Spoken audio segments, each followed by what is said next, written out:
In the last episode on the Porsche 911 GT3, we finished painting the exterior and set that aside after the final clear coat. This one we're going to move on to the interior, building that from start to finish with all of the separate panels. Now at the end I'm going to be doing a sort of assembly to show you the entire interior, but most of these panels will actually be glued to the inside of the body, so that is just a mock fit and not the final assembly of the interior. Most of the parts are actually glued in, but that final assembly isn't really the final assembly, if you know what I mean. So for the interior, normally you get the sort of racing bucket seats that I've shown in the unboxing video. I did not decide to use that, and same for the steering wheel. There is a flat bottom steering wheel included in this kit. I didn't really like the look of it, so I found some files online and printed those out. For the steering wheel, I went with a standard round steering wheel. It is the newer version for the newer generation 911, but nonetheless it still looks pretty close and it's a nice steering wheel, so I decided to go for that. For the seats, instead of those bucket seats, since it's not a RS, I really like the standard comfort seats in there, just to make it a bit more of a touring spec and not so much a racy look. So I decided to print those out as well on the Elegoo Mars 3 along with the steering wheel and change those parts out. Now nonetheless they were all treated the same. I sanded them with a 600 grit and then primed them with a black primer from Splash Paints, and then applied a couple of various different shades of black on top of it just to make it easier, and also to make it look like nothing is really happening, but there actually is. So the parts were primed in the black primer, then some were painted in a flat black and others were painted in a semi-gloss black. The flat black will be a sort of Alcantara look and the semi-gloss black will be a leatherish look. So the top of the dashboard and some other parts will be in that leather, and then the other parts will be in the Alcantara-ish look with the matte black. So once that has all been painted and the paint has dried, I needed to mask all the parts up that I wanted to leave in the matte black or the semi-gloss black and vice versa, and then start painting the other parts in the other shades of black, if you're still following along.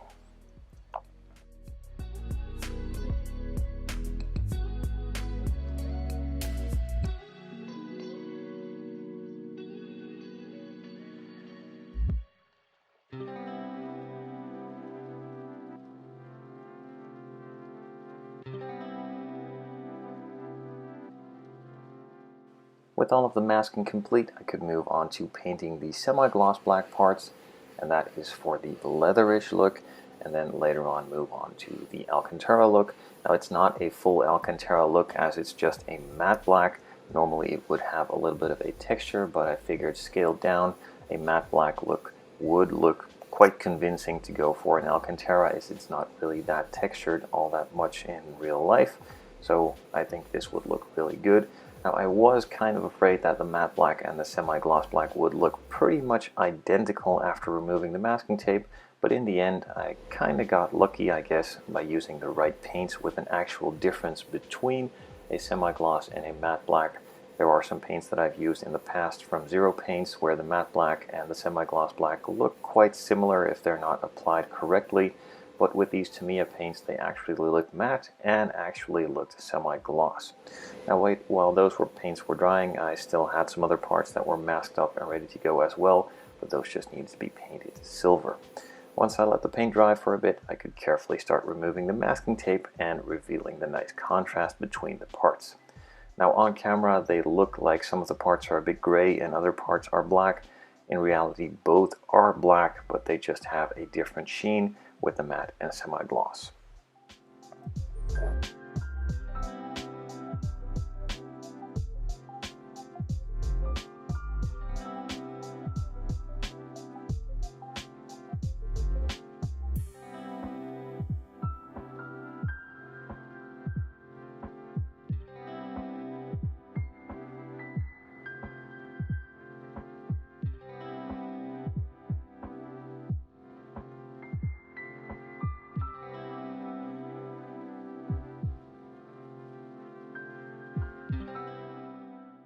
And specifically on the seats, this is where I wanted to have this contrast with that middle section in the Alcantara and the outer sections in a leather. showed up really nicely and exactly what I was going for. Really happy with the way that it turned out, and could then move on to applying some decals. Now for some of the trim, you could choose various different options. I thought about doing it in a silver, but in the end I still am a big fan of carbon fiber, and specifically for the interior trims on these Porsches, I really like the way that looks. So I just made some custom templates, cut them out of the decal sheet from Scale Production, and started applying them. Once those carbon fiber details were done, I could move on to applying the decals from the kit for the various buttons, some of the instruments, and all other details all around for the interior.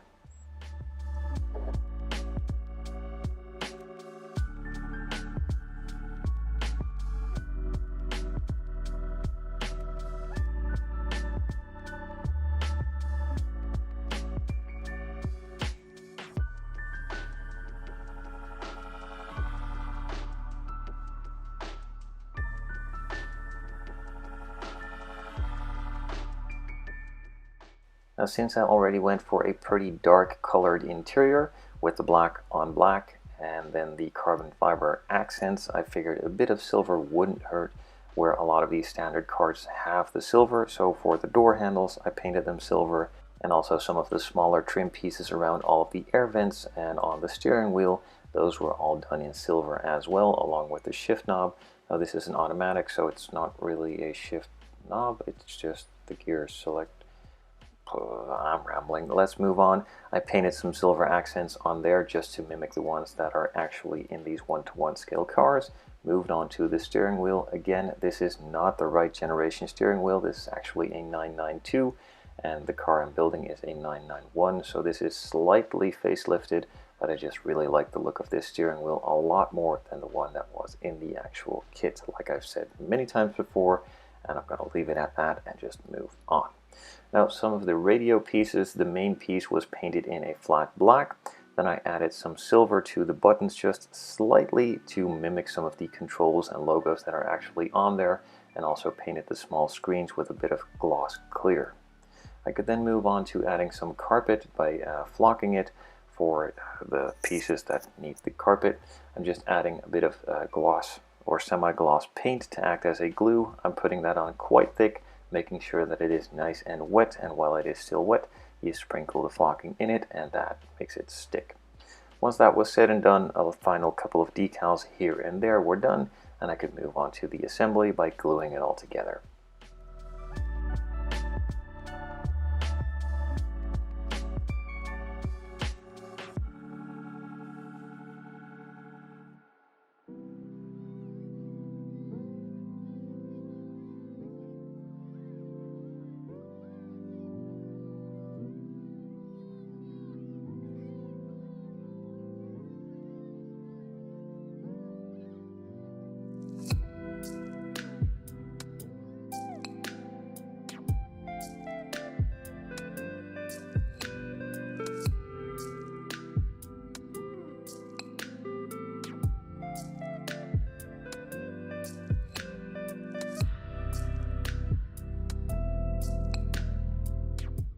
Strange enough, in the kit there is no decal for the navigation screen, just a small photo etch piece that would probably need to be painted in flat or semi-gloss black, but I didn't really like it. It looked a bit too bare, and just to add a bit more detail, I went into my box of decals that I have left over from other builds and found one with some Apple CarPlay from an older Alpha model kit, the Ferrari Portofino, that I built a couple of years ago, and that was cut to size and just simply stuck onto the dashboard to add a lot more detail. In the interior, I'm also adding some seat belts, not going overboard as most of this will never be seen again, but just gluing those in place really simply takes a couple of minutes, but it does add a lot to the interior. And with that said, that is pretty much the interior finished. Now, like I rambled on at the beginning of the video, these door panels actually need to be glued onto the inside of the body itself. Same goes for the dashboard, and then the main interior tub will just be put or slid in from the underside. But just to make a bit of a mock-up and show you what the interior would look like finalized and give you a bit better of a look right now, as once the body is on it's kind of hard to see, I figured I'd just stick it together with some tape to show you guys the end result. That's it for this video. In the next one on this series, I will probably be moving on to the chassis, which doesn't really have all that much to show for it, and also finalizing the build with all of the exterior detailing that still needs to be done.